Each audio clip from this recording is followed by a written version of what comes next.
Coming up in this episode of Killer Rides, we check out a 426 Hemi Powered 69 Dodge Charger with a Nascar heritage.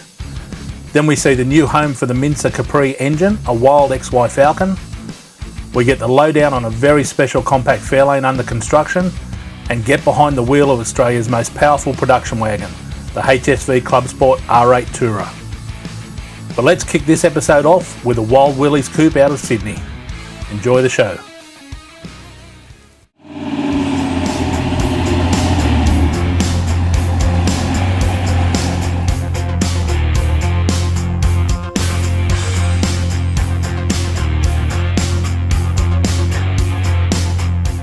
No, I've been riding since the early 80s. I've owned T-buckets, 32s, 28s, 34s, a lot of custom cars. 41 Willys is my ultimate goal at the moment to get, so that's what I've got now, and I've just finished building it, and this is what it is.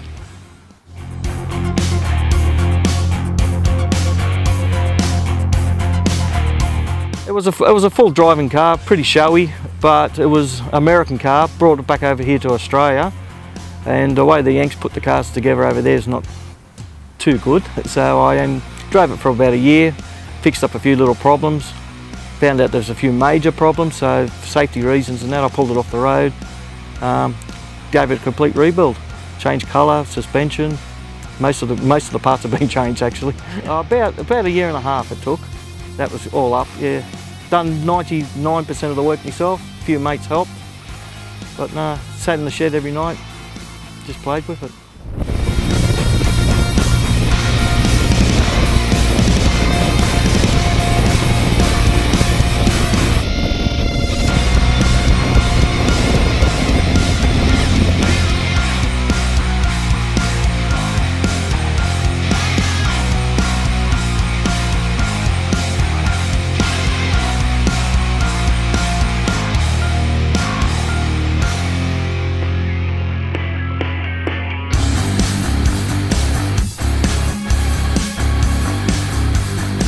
Yes, if you took a picture a year and a half ago, it's actually identical to the finished product. I was going to change the trim around a bit. I had a different style I wanted, but everyone sort of advised me not to do it.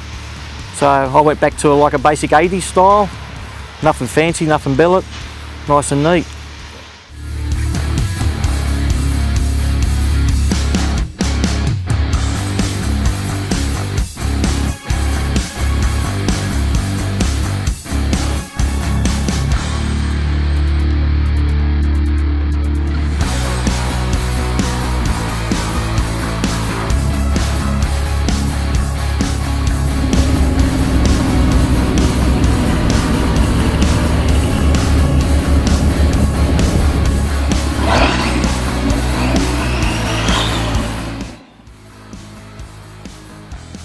It's a 350 Chev, 4-bolt mains, scat crank, blower pistons. It's got a Cryoa cam in it, port polished heads, 671 wheel-in supercharger, twin Edelbrocks. I haven't really put it on the dyno to check it. I'm sort of not chasing horsepower or, I like a nice tough cruiser. Doesn't overheat like the way it is now, so I don't think it really needs to go on.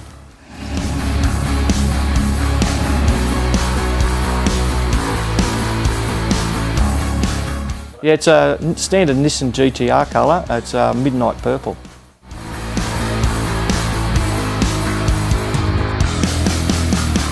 Why a 41?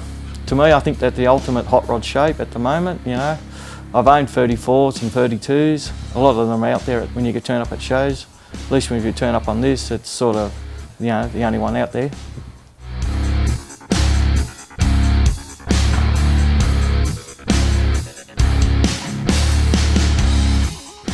I get a really good reaction for it. A lot of people look under it and check it out, and that shows.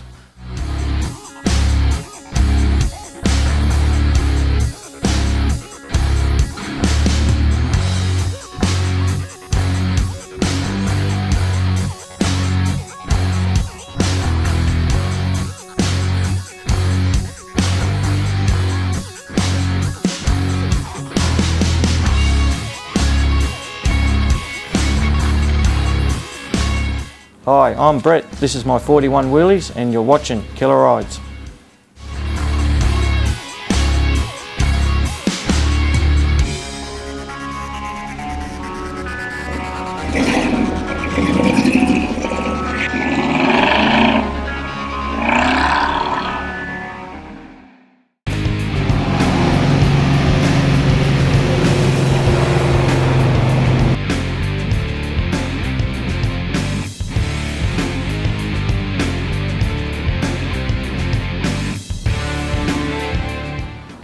Yeah, with the Charger, I saw it online advertised and it was something different, and the cars I seem to own are all a little bit different, so having the Hemi engine in it and having a NASCAR background sort of attracted me to it. And you don't see a lot of them on the road, so I can go to a car show or a car run and there won't be too many Chargers alone, Hemis floating around, so hence I found the car fairly appealing. So with the car, I found the car online. It had already been brought out to Australia, had been acquired by a dealer from the original second owner in the US. He'd had the car since 1975, and I saw it here in the country. I'm a little bit dubious about buying cars online that you can't actually physically see. So I went and had a look at the car, had a few little problems with it, but they're problems I could work with, so pretty much bought the car on the spot. So when I bought the car, it's pretty much in the condition that it is now. I've only had the car for just on 2 years. The engine bay needed a bit of a tidy up. I've changed the rocker covers and the fuel lines and the dizzy and a few other bits and pieces on the vehicle, and just given it a quick once over. Did have a little bit of rust, just surface rust on the undercarriage, which I've taken care of, but nothing of a major concern. So the intention is maybe to give it a respray, or I might just leave it as is, but at this stage, the condition it's in is pretty good. So with the car, this is the original colour. It has had one respray. The car's got an original 77,000 miles on the odometer from new. So it was painted back in the late 80s, I believe. But yeah, the colour is still the factory colour. It's what's called a white hat special. They only made 200 of them, I believe, in a couple of different colours. This colour, I believe there was a red and a blue. There may have been a fourth colour, not too sure. But yeah, they only made 200 white hat specials in 1969. Future plans for the car. My mechanic thinks I'm a little bit crazy, but I'm kicking around possibly getting rid of the 1050 Dominator and putting on injection. Once again, just something different. So at the moment I've got a few other things in the pipeline to do with some of the other cars I've got, so maybe in the next 12 months we're obviously going to put a new fuel tank in it, a larger tank. The old Hemi engine doesn't get great mileage, and trying to go on a car run, it's more like service station to service station rather than destination to destination. So we are going to put a new fuel tank in it, probably 120 litre tank, new fuel lines, a couple of bigger fuel pumps. Obviously that's to all cater for the nitrous, and then at a later stage we might pull the motor, just give it a once over, check that it's all tickety boo, and put some injection on it and hook the nitrous back up. So with the Hemi, when the motor was built in the US, and I've got the documentation and the receipts for it, it was dynoed reputedly at 650 horsepower for the motor, but we haven't dynoed it or raced it since I've had it here in Australia. And obviously since I've acquired the car, I've plumbed up or in the midst of putting through the direct port nitrous injection system. It's currently peeled for 250 shot. So we'll see how that goes once it's all finished.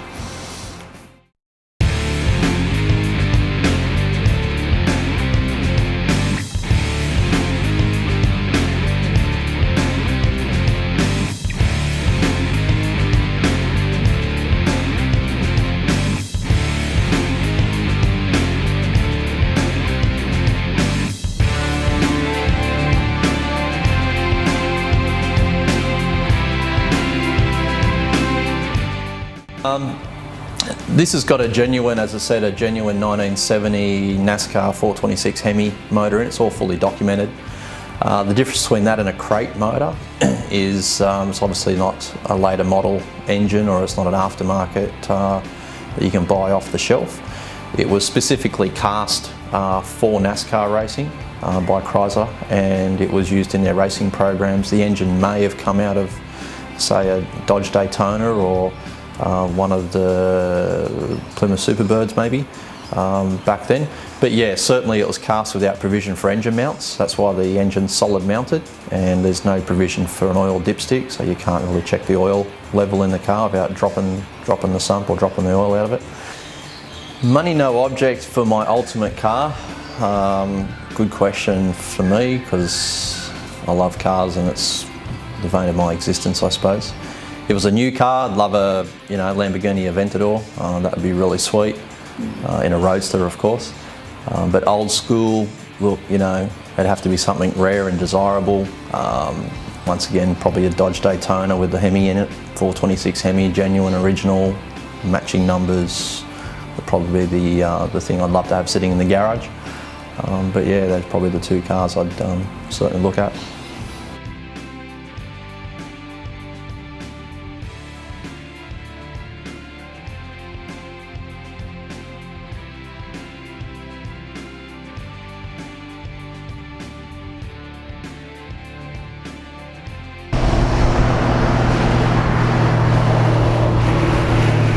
Look, I've been to a lot of events, I suppose, over the last 20 years.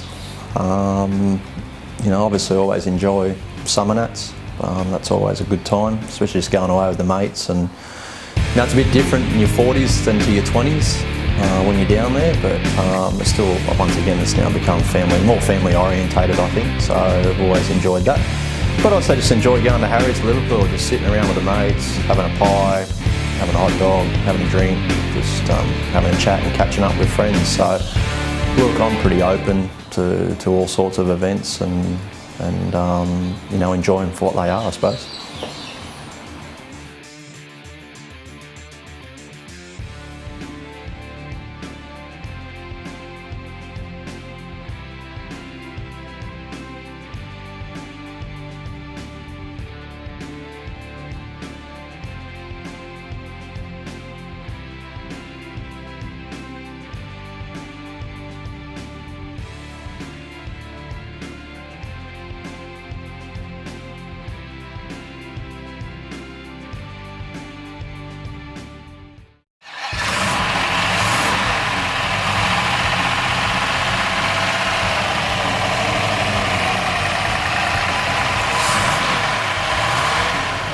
Hi, my name's Jason and this is my 69 Hemi Charger and you're watching Killer Rides.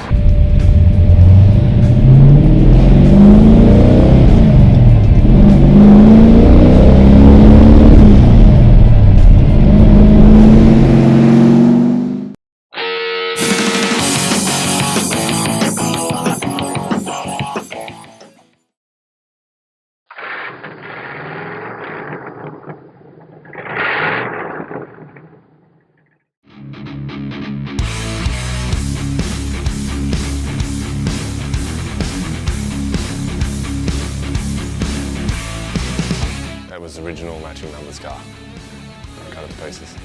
And where'd you find it? Crookwell. A mate of mine's dad had it, yep.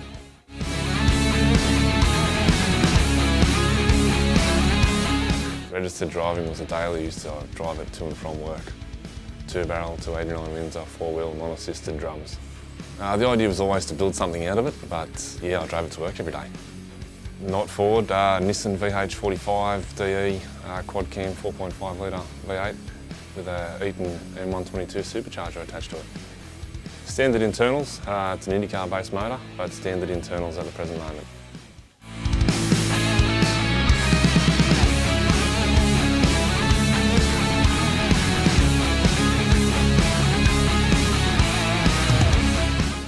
Nissan transmission out of a Patrol, 4-speed electronic overdrive transmission, and custom tail shaft running into a Hilux rear end, which has been triangulated and fall linked.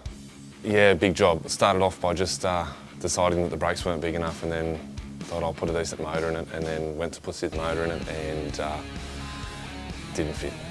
didn't want to go anywhere near it, so I cut the towers out, then cut the inner guards out, and then it fit. Steering, running a 2006 Subaru Liberty steering rack connected to electronic power assist pump off Astra.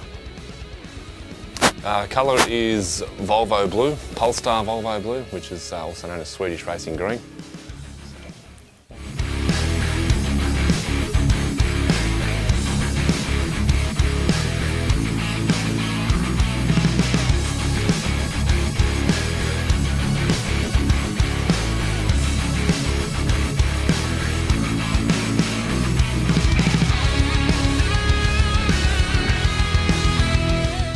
I'm Adam, this is my Compact Fairlane and you're watching Killer Rides.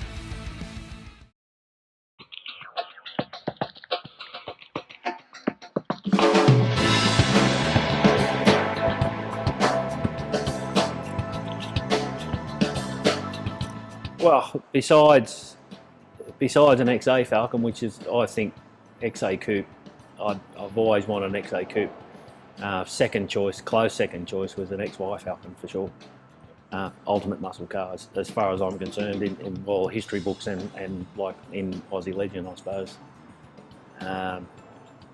You can't beat them for the style.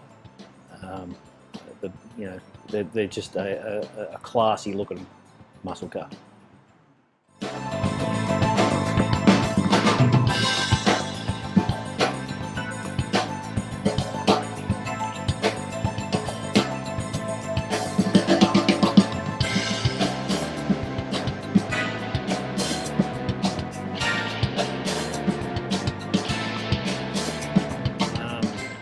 To say the car was a mess would be an understatement. It had a pretty tough life. It had been knocked around, had been around the block.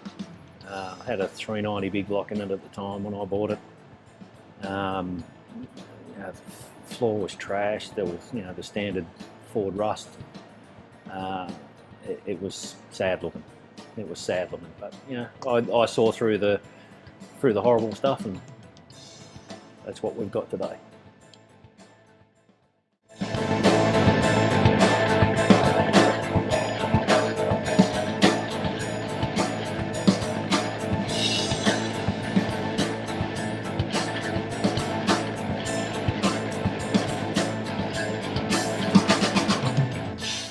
Premise behind the build was basically I wanted to build a tough street car. I've had a lot of nice cars in my life, the EHs and EKs, and unfortunately, when everyone's younger, you don't have the income or the know-how or any support whatsoever. So you do the best that you can when you can. But now I'm a little bit older and a little bit wiser and a little bit more well off than what I was when I was younger. I've put it all into this car, my dream car.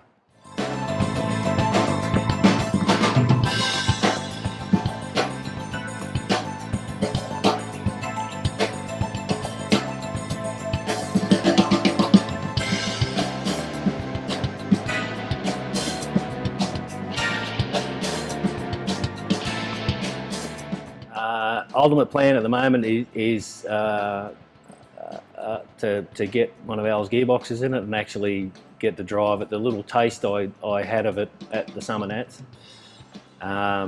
was a little bit more of a tease than I thought it was. It's a great car to drive with the power that it's got, but unfortunately the gearbox just wasn't strong enough, and lap and a half was enough just to give me the taste. And now I just want to get it on the street and have a bit of a drive and enjoy the car for what it's made for. Yeah, the engine's got a lot of history to it actually. Tristan Ockers, if everybody does know or don't know about him, I could say Tristan has been through the full list of small block Ford engines, trying to squeeze as much horsepower out of an engine as he possibly could. A lot of failures, a lot of development work, a lot of sort of living and learning with engines, and I think he's actually hit the nail on the head with this engine. It is a tough little small block motor. So this is the engine out of Mincer? This is the engine out of Mincer. Exactly the same. They unbolted it out of his car, out of Mincer, and Paul shoehorned it into this.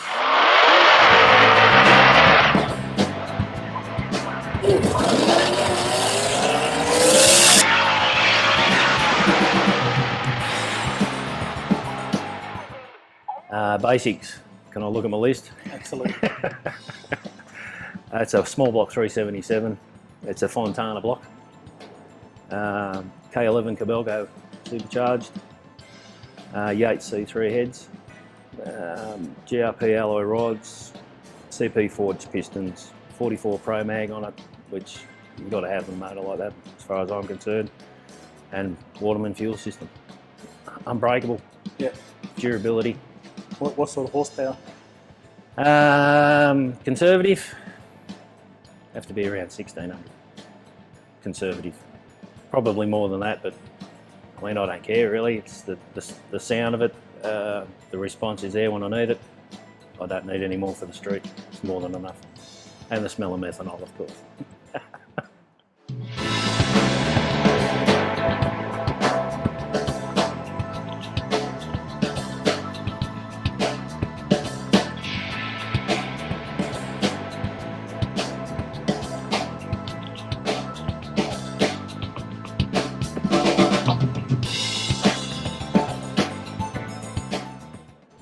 Yeah, I got a little bit of a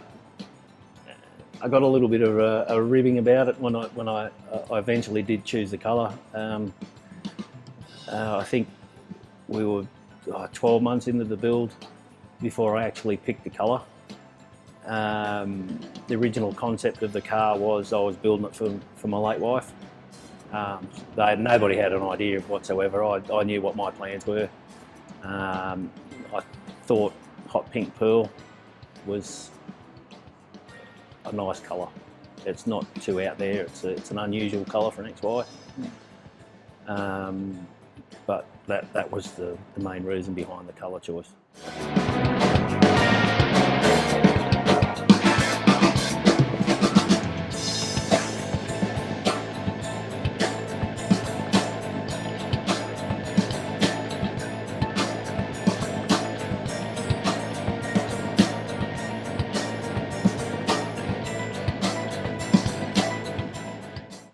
Yeah, there's always, I'm sure, like all good car builders, they always reflect back on a build, and if they had a time to do it again,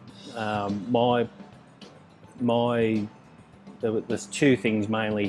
One, to get the right painter. The second one is unfortunately I changed the concept of this car at least 4 times. Which it's turned out to be a positive, because I think I've built a nice car. But you know, you listen to opinions, and the only advice I can give to anybody that's going to think about building a car whatsoever, if you get an idea in your head, make sure it's going to be the right idea for you at the time, and then stick with that idea if you can, because it comes very expensive. It is a tough slog, and you've got to keep your focus. And you've got to keep the concept of the car in your mind, so you know what that car's going to look like when it's finished, and you'll be more than happy.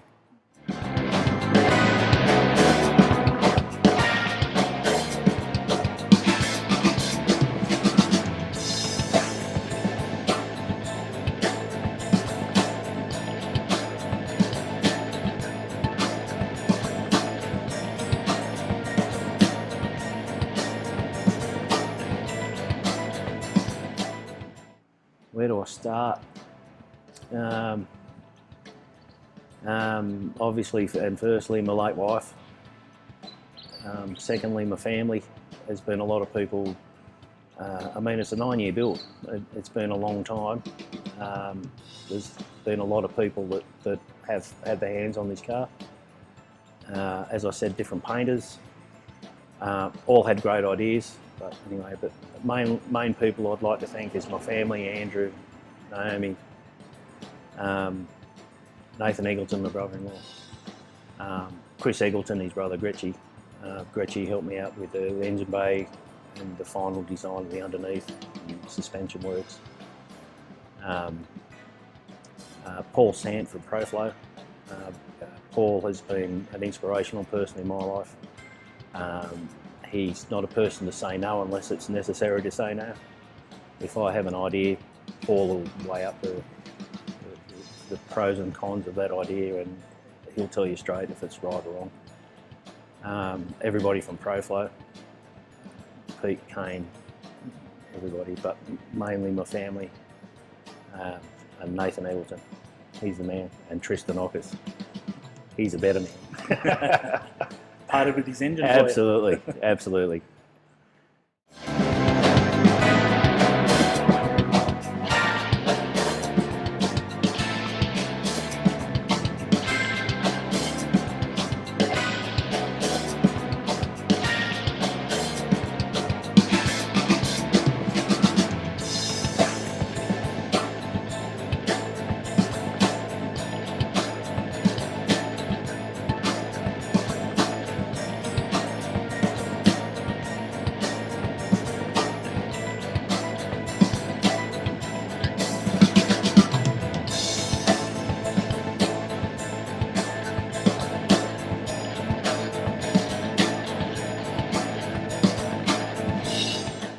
G'day, I'm Mick Duggan. This is my beautiful pink XY Falcon, and you're watching Killer Rides.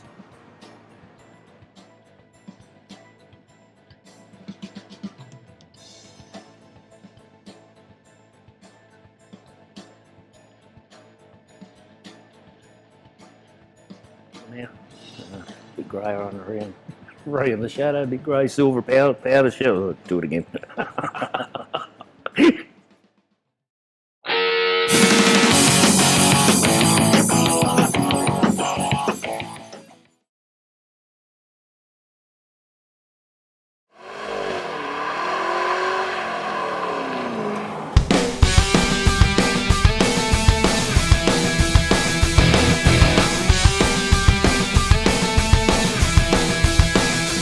HSV's Gen F2 Tourer is the most powerful wagon ever offered by an Australian manufacturer.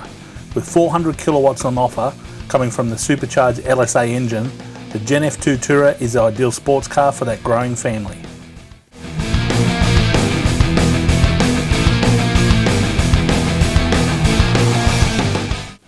Inside there's acres of leather and suede in a style that we've come to expect from HSV. The inclusions on offer let you know that you're in a sports car without compromising any of the comfort levels you need in a daily driver. Turning the driver mode dial on the console allows you to fine-tune the Clubsport to how you want to drive. From a Sunday Arvo cruise in the countryside to some spirited tight corner laps of your favourite piece of road, the HSV engineers have thought of everything.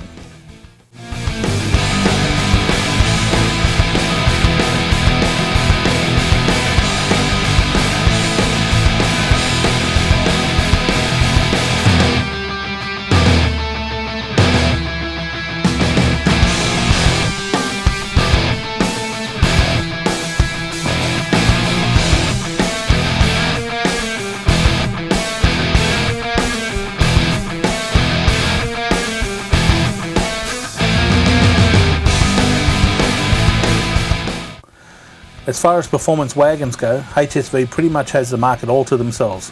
There's nothing in this price bracket that even comes close.